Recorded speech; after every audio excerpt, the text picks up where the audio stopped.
effectively a crossroads in our housing market in Canada where it's unbelievably unaffordable. Housing is central to everything. It's central to health, education, to being alive. Right now, the system is working for those that are connected. We've had 300,000 extra people in the province. If you're a new Canadian, you're somebody trying to get into the middle class and own a home, that great Canadian dream, you're kind of shut out. But we've only built about 30,000 extra homes, and most of those are one-bedroom condos. I see it as very similar to post-World War II, when the country had gone through a crisis. All the people who make cities function can't actually afford to live in cities. I was raised with the idea that if you work hard and you secure a certain type of job, you should be able to afford a home. And you can't these days. And quite frankly, it's a struggle to afford rent.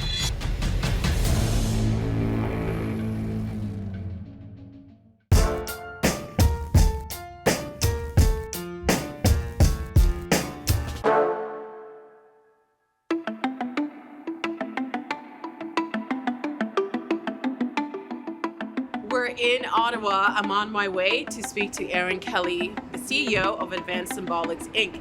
We're going to be checking in with her AI, Polly, to see what's on the minds of Ontarians.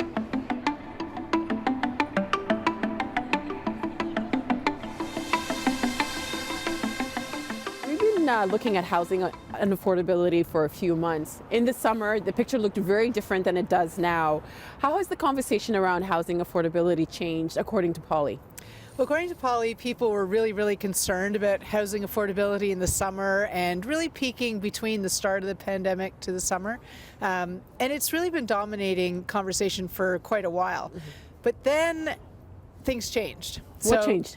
So now we've seen attention shift to other things that have impacted their wallet, like transportation. So transit has surpassed affordable housing as the main thing that people talk about when they talk about quality of life. We heard all these stories during the pandemic of people leaving Toronto and moving to other places. But in the back of my head, I was thinking, at some point anyway, we all have to go back to the office. Were people not thinking about that long term? I think what people felt sort of 6 months to a year into the pandemic was that it's working well. I can work from home and there's no impact to the quality of my work. So at a minimum, people didn't think they'd have to go in every day. And at best, people thought that they could continue to just work from home the way they had been doing during the pandemic. When we started this project, Polly found a really interesting connection. There's a connection between affordable housing and mental health. Mm-hmm. Can you explain to us what that is? Well, it's twofold, right? Mm-hmm. It increases your stress levels and the likelihood that you'll suffer from mental health. But there's also a lot of people who have mental health problems are off work. It's a disability. So, and that impacts their ability to earn the income that allows them to get housing. We were talking about this idea of the death of possibility. There's a lot of young people who might not be able to get a house, or even people in their 60s who don't have pensions, who did precarious work. How can we talk about affordable housing when we're talking about so many different groups? When it comes to housing, we've really just seen young people are giving up. It's not even just like, how can I do this? It's either you can, your parents are going to give you some money to do that, or you have some means, or you're just not even, you're accepting that you'll never own a house. And that's kind of the sad part that we're seeing in young people, that there's really a defeatism there, that they just don't see the possibility.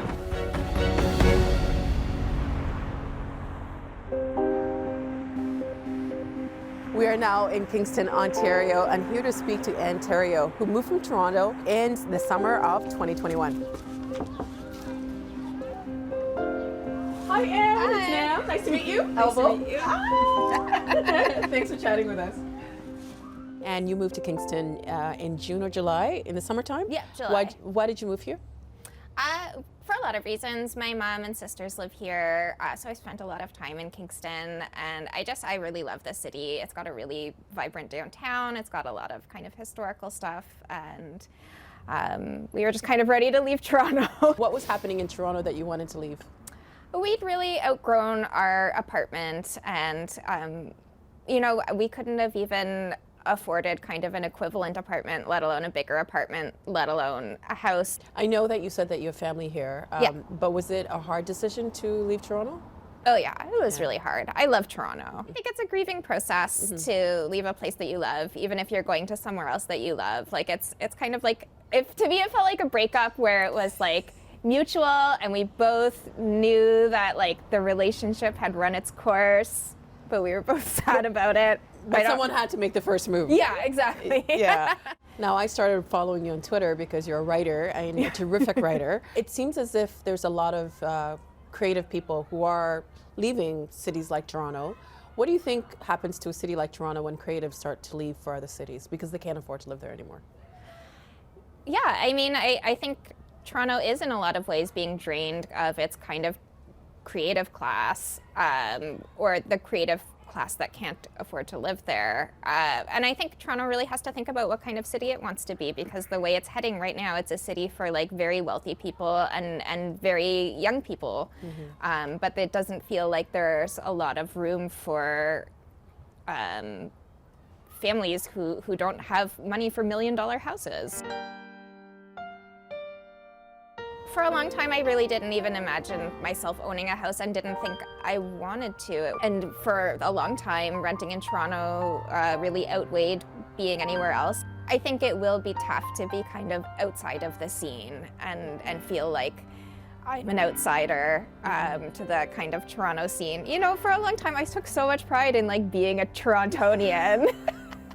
So that was part of your identity? That was a big part of my identity, and so it's sad to me not to be a Torontonian anymore. But you know, like I have moments now where I am walking around Kingston on my little daily pandemic walk, and I feel very at home, and I feel like very proud to be a Kingstonian. So like hopefully that shift will happen. You adapt, right? Yeah. If you're living with a disability and need accessible housing, what does affordable housing look like? We're on our way to Hamilton to speak to Sarah Jama from the Disability Justice Network of Ontario. When we talk about affordable housing, how does that impact the disabled community? The Accessibility for Ontarians with Disabilities Act doesn't have a housing standard yet. It's been promised, like people have been pushing for it, but it still doesn't have a housing standard. So right now we go off of the Ontario Building Code, which doesn't have, like for buildings, it has parameters for the whole building, but not for individual units in terms of what accessibility even means. My unit too is not accessible, and I'm somebody who has an income. I struggle to do things like take a shower. And it's How is it not accessible? It's not accessible because my bathroom, I cannot get in it, and my bath bench is not sized properly to my shower. So anytime I take a shower, it's just unsafe. There's water everywhere. It's a risk each time, and I deal with it because I know that's the best I'm going to get. And I think about what it will look like in my 30s or 40s when I'm going to need more support. Like, what will that look like? And there are other people that I've met through the Disability Justice Network of Ontario who are struggling to live, who would be independent if the government funded home care, palliative care, and actual pharmacare. But instead, a lot of us pay for that out of pocket. Wheelchairs cost thousands of dollars, even with financial support that is available for folks who need it. And so it's impossible to live. So many people with disabilities are trapped. And what you see is across Ontario right now, our encampments are filled with disabled people trying to struggle to get by, are filled with disabled people who have no form or access to mental health supports or medications, and then choose to use substances. What does that say about a place like Canada, a place like Ontario, where the story we tell about us is that we're an inclusive society, that everybody's welcome and everybody has a place at the table? I think Canadians have the problem of like not enjoying being uncomfortable, but we have to talk about the hard issues. This crisis is manufactured, and it's created by governments who don't value the lives of people who are not able to work. You said it's manufactured. In what ways? The housing crisis is manufactured because there are a bunch of empty properties, even in Hamilton, empty buildings where people were rent evicted, that could be expropriated. If our local governments or provincial governments had the willpower to, buy that back and create actual, true, affordable housing. So one more question. I think it kind of encompasses everything that we've been talking about. What does affordable housing really mean if you're living with a disability? I think the solution now that we are seeing is that housing should not be commodified. And that's been said by so many different people on so many different levels. But that's the only solution that I see to the housing crisis, is not to keep talking about affordability and going back and forth and then going to the charity sector and then asking them and then going back to the developers and then asking them. No, we have a whole ton of empty properties in our city. Let's put people in the properties. And I'm tired of fake conversations around affordability when there are so many different empty properties that nobody's using. It doesn't make sense. If housing is a human right, which we've heard over and over and over again, the answer should be that those who need it should be given free housing.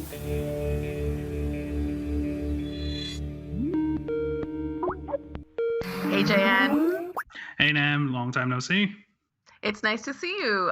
Because of the COVID situation, we're actually seeing each other virtually, but at least we can still have a conversation. Yeah, it's not ideal, but we will just soldier on. I want to talk about your chat with Sarah Jama. Really eye-opening stuff. And I think one thing that stuck out was she made clear that people living with disabilities are not at the table of a lot of important policy conversations. So we're going to post the entire interview on our YouTube channel in a couple of weeks. People should definitely check that out. What we want to do on the thread is look at some of the problems in the province that Ontarians are talking about. But instead of just focusing on the problems, we also want to offer some solutions. A lot of times we are presented with just the problems, and those with answers or those who are doing the heavy lifting kind of get lost in the shuffle. Recently, you spoke to Jeff Nevin from a charity called Indwell that's based in Hamilton, right? Yeah, so Jeff's been with Indwell for 20 years, and they are really making strides in Southern Ontario. So they work in supportive housing and affordable housing, and they've built multiple buildings in Hamilton, London, and they just broke ground in St. Thomas. And I'm sure a lot of people are probably like, St. Thomas, why do you need supportive housing there or affordable housing there? But one thing that we've learned throughout the weeks of looking into affordable housing is affordable housing isn't just something that affects the bigger cities. This is a provincial-wide conversation. We also spoke to Brian Porter of Two Row Architects in Ohsweken about his project in Fort Severn remote fly-in community in Northern Ontario. And what struck me was the collaboration and thought put into proper building materials that can withstand the climate, as well as the placement and the size of those homes to accommodate multi-generational families. And not only were the renderings beautiful, but I think this conversation with Brian Porter taps into this thing that we've learned all about housing affordability, is that the one-size-fits-all model doesn't work when it comes to housing.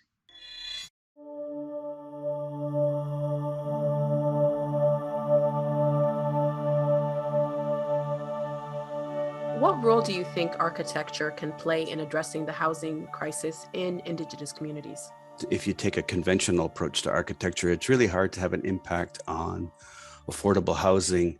I think what we need to do is kind of sometimes roll up our sleeves and get involved with a little bit more with the manufacturing process and the supply and demand process, because a lot of these communities, especially the remote ones, that's really a critical part of the process. Well, I wanted to talk to you about a housing project that you're involved in Fort Severn, a small fly-in community in Northern Ontario. So many things stand out for me with this project. There's so much thought put into the materials and how everything is built around the climate, the grouping and the sizing of the homes to accommodate generational situations. So we got to visit the community a couple of times for, some, a lengthy stay. And, during those sessions, we developed talking circles with community members. We worked with the youth. We worked with the leadership. We conducted a couple of blue sky sessions where we really, got to know them, got to understand their needs. Sometimes there's an extended family.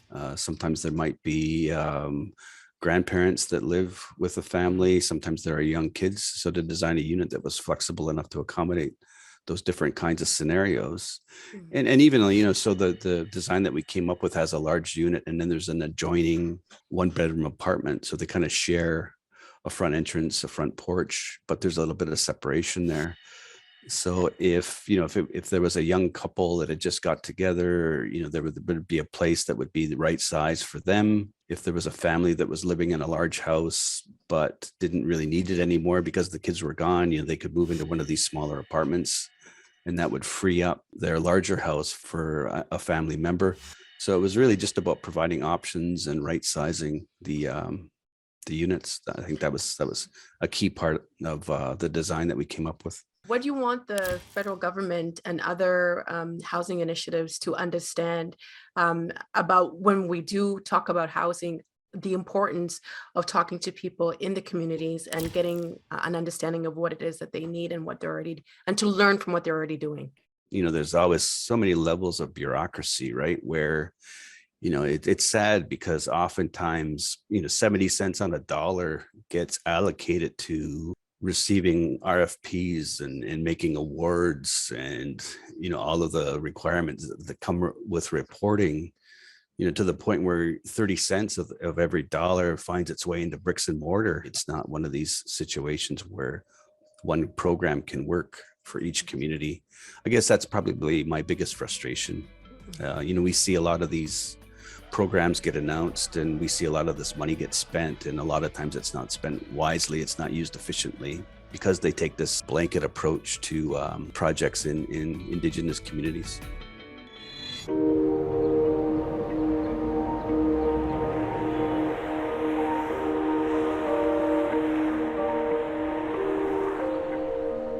You've been with Indwell for 20 years now. Yeah. It seems like housing affordability was an issue you guys were trying to address then. It is still very much on the minds of a lot of people today. Mm-hmm. Why do you think that is? We've chosen to make a serious policy shift. Many of our folks live on Ontario Disability Support Program, and 20 years ago when I started, folks got $450 a month for their housing and utilities if you had a permanent diagnosed disability.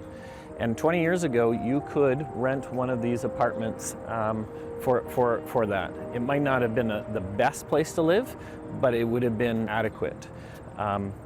Today, 20 years later, we as a society have said that people with disabilities need to figure out how to live and provide housing and utilities on $498. So nowhere in Ontario can you rent a place to live with your utilities for $498. Do you think government or even society is sort of failing people who are looking for this basic human right of housing? The easy answer is to say yes and to find somebody to blame for this. The more complicated and probably the more truthful answer is this is a really complex situation that we're in. We need to see affordable housing as an absolutely critical aspect of our infrastructure. It's as important as sewers and bridges and highways. I would suggest maybe even more important.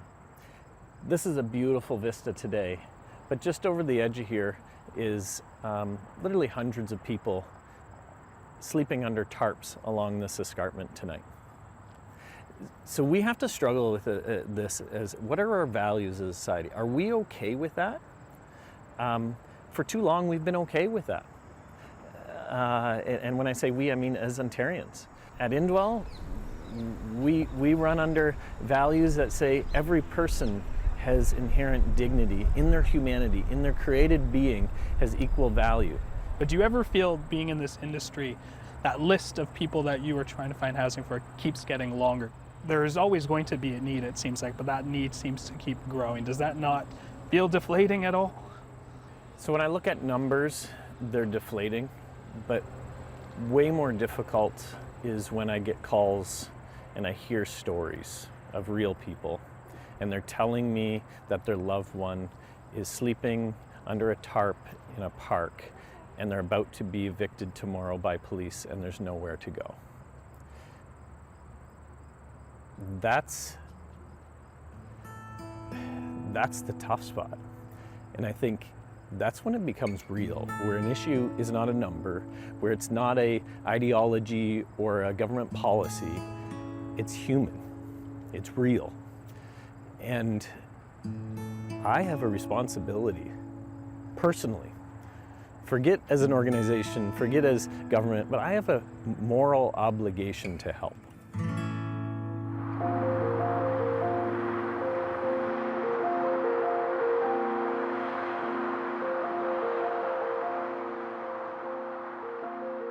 We are at Bayview and Steeles with Jennifer Keesmaat. Jennifer, why are we here? Well, this is the site of the future Tyndale Green community. We are building a new community here that will be 50% affordable housing. This is a really great example of the kinds of partnerships that can deliver affordable housing. Tyndale has a passion for affordable housing. We have a passion for affordable housing. And the City of Toronto has a passion for affordable housing. What makes it affordable? The price of the rental housing has been pegged at 20% below market in perpetuity. And the reason that 20% matters is because right now the average rent is 20% higher than the average salary. So the goal is to bring those two things back into alignment. This issue around housing has been important to you for a very long time. Well, when I was leaving the city, when I was done my tenure as chief planner, I did a little workshop with my team, and we basically were looking at the biggest challenges facing the future of the city. So we talked about exclusion, we talked about sustainability, and we started to realize that all of the various issues we were talking about came back to access to housing, and in particular, access to housing that is affordable, and also access to housing in walkable, transit-oriented communities. Polly, the artificial intelligence that we're working on with this show, showed research that affordable housing is suicide prevention, and that was something that was really surprising to me. I've never heard it put that pointedly, but I've always talked about and recognized access to stable, safe housing as being fundamental to mental health. Having access to housing is foundational to education, it's foundational to accessing work, it's foundational to raising your family, it's foundational to being well, to being physically well, is accessing housing and feeling safe in your housing. So we need to start seeing the lack of access to housing as actually being a health issue. Well, tell me about Marquee Development. Are the homes that you're building for rental purposes or for people to buy? So the affordable component is rental. But we, look, we've just been at this for a couple of years now, and we've already got a lot going on. But we have all kinds of aspirations. When I ran for mayor, one of my campaign platforms was a rent-to-own program, which to me is kind of the best of both worlds, because you can generate ownership while at the same time allowing people to use the monies that they're putting into their monthly payment towards the equity in the overall project. But there's lots of models that we have yet to embrace. We need co-housing in this country. We need cooperatives at scale. Right now we have some cooperatives. We don't have very many. We need to revitalize the cooperative movement. So I guess seeing that must be exciting. Well, yeah, but there's been lots of other exciting things, and honestly, like, I've got a few hard hats from my time as chief planner, but I don't actually have steel-toed boots, and I'm pretty excited about that stage of the process. About, we're deep into right now figuring out the construction and the constructability of the site, understanding, the water table, understanding the soil conditions. All of that stuff, to me, that's pretty sexy stuff. Yeah.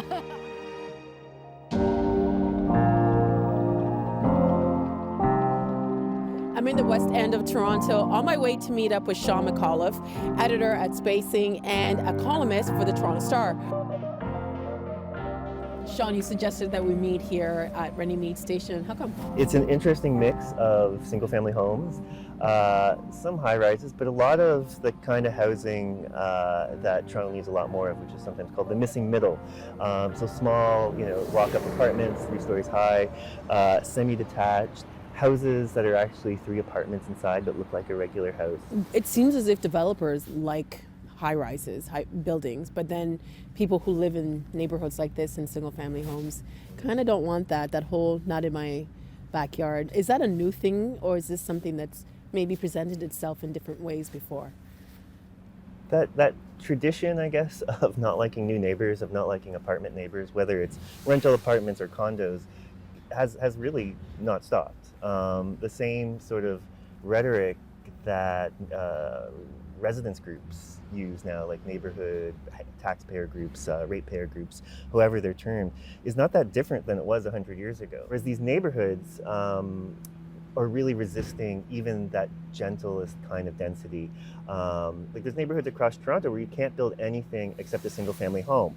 And in these neighborhoods, many of those homes are being torn down and they're building McMansions, right? Like super monster homes with as many Doric pillars as you can fit on the front. But to try to build like a tiny 3-story apartment building on that same footprint is near impossible. Is that because of the rules from the city, or because the people who have access to that land don't want that? The rules prevent it. The zoning rules in Toronto leave this vast amount of the city off limits. Sometimes it's colloquially called the yellow belt, because on the planning maps, this area that's zoned as single family home is covered in yellow. Is there any solution that can be implemented now to actually make the situation better for people who are living in precarious housing, people who are not able to get on the ladder? Yeah, a lot of the solutions are small, it seems, right? And like laneway housing, so it came up in Toronto over the last few years.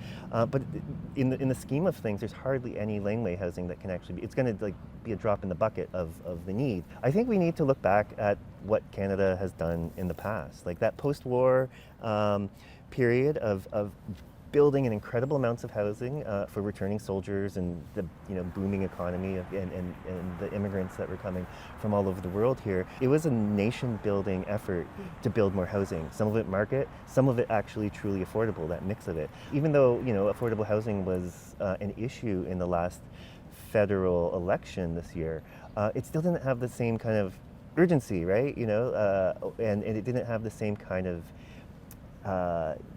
infrastructure, nation-building oomph that it had, I think, in the decades after the Second World War. We do also, I think, need to change the way we think of, what is the Canadian dream, because we keep being sold that house with a yard. Even though Canada's huge, there's not that much space in the cities, unless we keep sprawling out into the green belt and making those transportation trips even harder. So, in big cities around the world, people live their entire lives in apartments, and their back and front yards are parks, city parks. It's okay to rent, it's okay to live in an apartment, but how can we make that quality of life better, right? We have to make better public amenities, better public parks.